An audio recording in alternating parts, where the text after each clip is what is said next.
Hey YouTube, this is RobleNuts1 here, and I'm here to do a review for Game of Thrones Episode 7. So obviously I had a lot to say about last episode, most particularly with Sansa Stark and what happened to her character. This week, still, there's plenty to say about this episode. However, thankfully, it's a lot less controversial, because the show really could have gone there in this episode. There were quite a lot of controversial elements that they sort of implied within this episode. The first thing that they implied was with Stannis Baratheon. So Stannis is basically out there in the cold. His winter has definitely come, and he and his army are basically trying to prepare to invade Winterfell. And it's sort of implied, that he has to do something with his daughter. I took it to mean incestual rape, or underage sex. I don't know why I thought that, but the way the conversation went between Stannis and the Red Lady girl, Stannis' witch guide person, kind of seemed like it was implying that, and I was really afraid that that was going to happen, because it would have pushed the boundary of this show way too much. I mean, I think Game of Thrones is becoming more shock value than actual good story elements at this point. And I'm a bit concerned that if that's the direction that they go with Stannis Baratheon, you're going to wind up either outcasting a lot of people from the show, or you're gonna end up with a situation where you're pushing the boundaries of what's considered acceptable. You know, whilst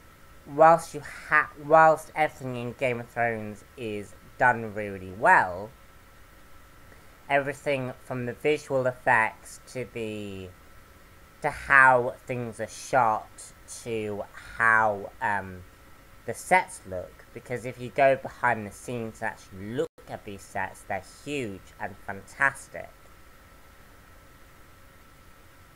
It's just a bit concerning that the show is kind of getting, is kind of at the moment leaning over the edge. And I think they just need to rein themselves in for this season, and then next season, give us a big bang if that's what you want to do. But don't individually create scenarios that aren't considered acceptable. Another instance was a near rape with Sam and the 3-man girl person who was nearly raped by the Night's Watch. Thankfully that didn't happen because she's such a sweet character, and it actually led to a really nice moment with Sam and this girl that really cemented their relationship. And I do think it puts Sam in a very interesting position, and it should be interesting to see where his character continues. Another favourite of mine, so going more into the episodes, I think it's interesting that the Night's Watch without Jon Snow is becoming more of a villain. The Night's Watch are getting to a point where they're completely out of control. Which is kind of ironic considering the threat that is beyond the wall. I feel as if we're not getting enough of the threat beyond the wall. We know, obviously, from prior seasons what that threat is, but we haven't seen very much of what's beyond the wall this season. Like, we haven't seen that little kid at all in this season. We haven't seen the White Walkers at all. And it just seems like there is an absence of what's really going on behind the wall. Because what you have to kind of remember is you have what's beyond the wall coming into Westeros, and then you also have Daenerys coming from the south. So Westeros is basically this place where all of these events are culminating towards. And I just think if you have more focus of one but not the other, I just think it's very strange.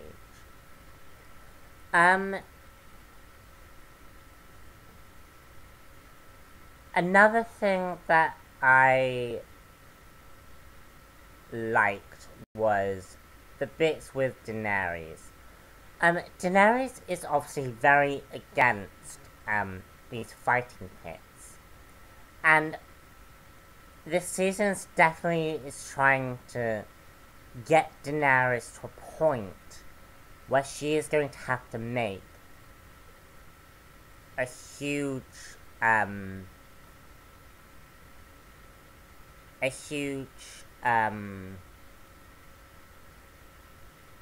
revelation about what her powers, what her authority is.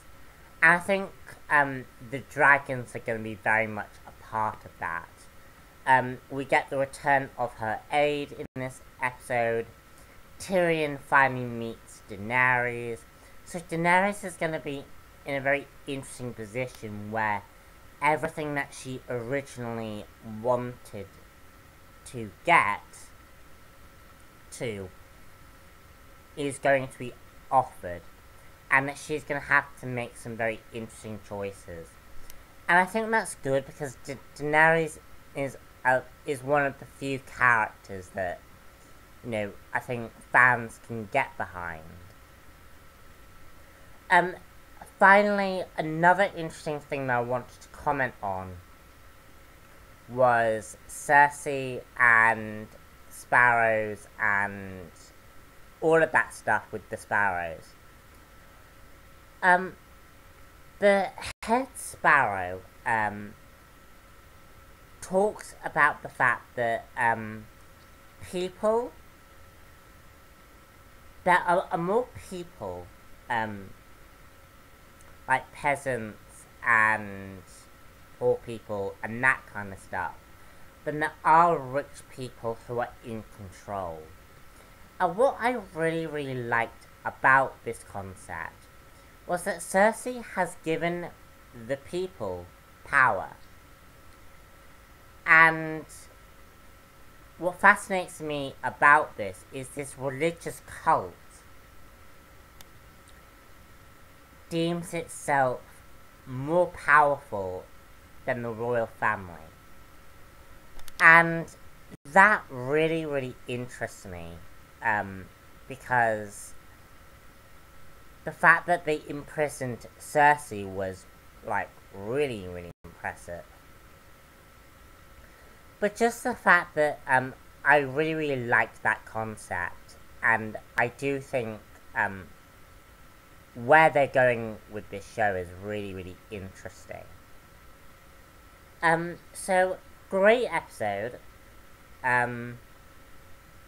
Not as controversial as the last one, but really, really good episode. I'm looking forward to the next one. So, quick update for you guys. I know I was supposed to give you guys a big update on what was happening for the summer and my break, but honestly, guys, I have not been feeling well. I threw up, not that you really need to know that, but I threw up, on Saturday, and I've just felt unwell for about 4 days, and, I've just been drained. This is what, this is the first day I've really felt better. So, yeah. Honestly, expect this week, I'm doing some reviews on the sneak peeks for the Divergence line, that DC is doing. I'm just reviewing the sneak peek stuff, and just telling you about that. I'm also gonna be starting my Secret Wars reviews, and expect a comic book haul at some point next week. Hopefully I will be able to give you guys a proper detailed account of what's going on. So yeah, expect that to happen. I'm Robinax1 here, and I shall see you all later for another Game of Thrones review. Bye.